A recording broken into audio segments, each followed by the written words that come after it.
Thank you very much, fellow Kenyans. I'm Babu, Member of Parliament in Bakasi's constituency. I want to take this opportunity to thank Kenyans for the great support that you gave me during this challenging moment.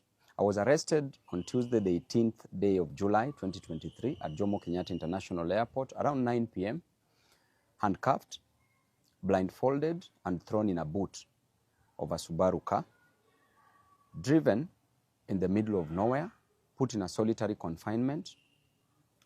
For 3 days, I went without food. No, I wasn't given food, no access to my family, no access to my lawyers, to my legal representation. I did not take bath, I did not take water, and that was a very inhuman treatment accorded to me. If a member of parliament can be treated in a very harsh way, what is happening to normal Kenyans? I want to take this opportunity to condemn such acts. The only mistake I made was to fight for Kenyans. And as a leader, an elected member of parliament, I'm a voice of the voiceless.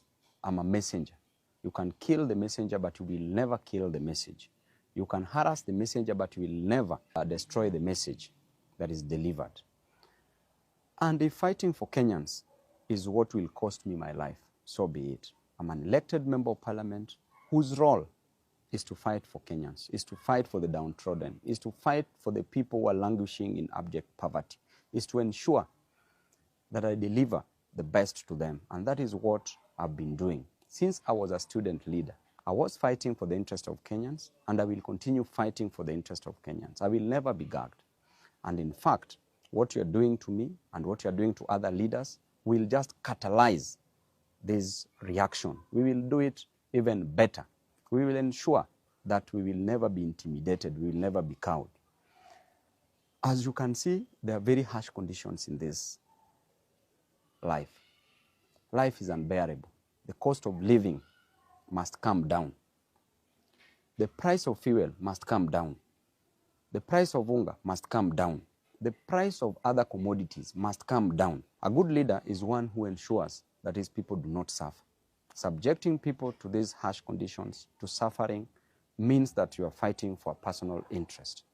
This government rode on the back of the hustlers, the same hustlers of whom they are destroying on a daily basis. They are killing them, unleashing policemen to kill them, to maim them, to cause injuries on them, and that is not fair at all. On a daily basis, you blame Raila to be the cause of the deaths of the people. Raila did not give instructions to the police to use brute force, to use the extrajudicial means to gag people from fighting for their inherent and inalienable interest, not only spiritedly but also religiously. Never blame Raila on this, because Raila is not in government. Raila did not take the price of hunger to the ceiling.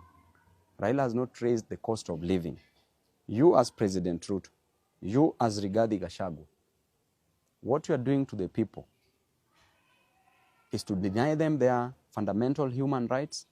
In addition to that, you are killing them. You are destroying them.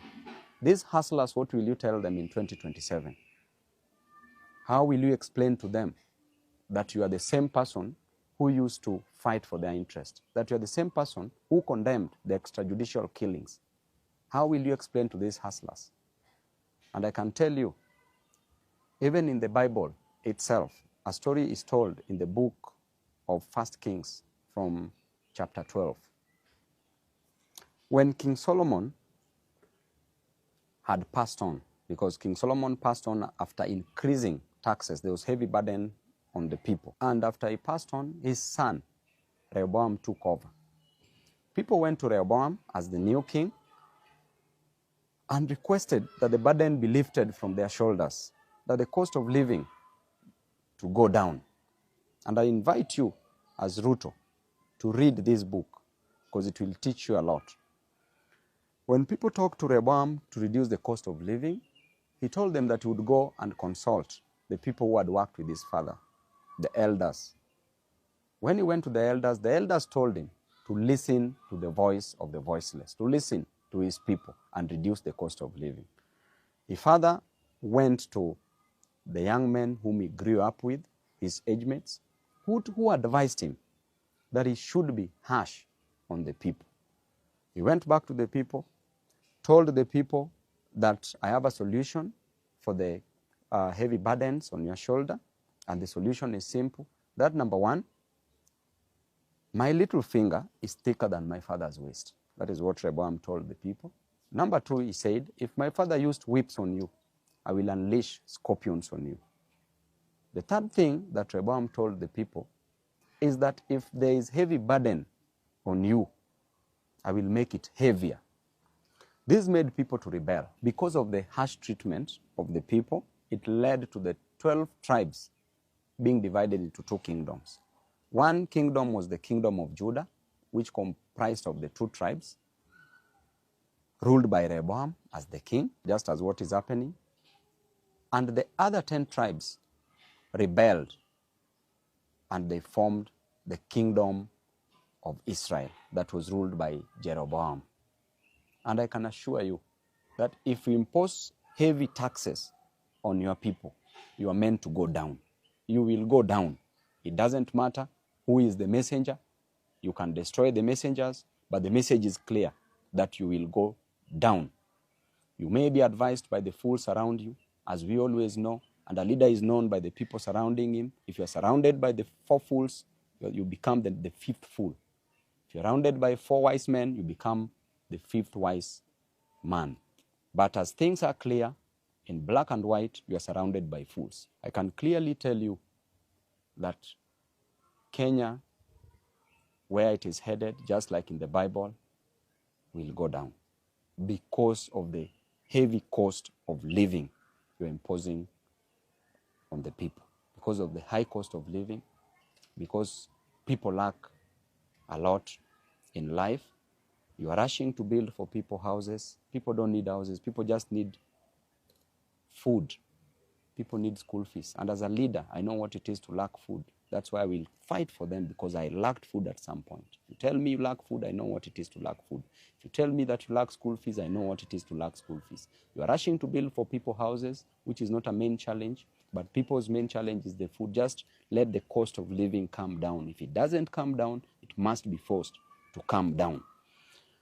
Lastly, I would like to advise Rachel Ruto and Bishop Dorcas Gachagua that you don't need to pray for Kenya.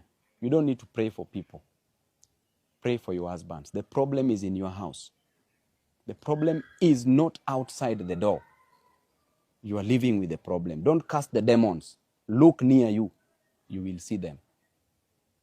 We will continue fighting, and to Kenyans, we will always fight for you. Members of the press, we thank you very much for being on the side of the people. Tibim.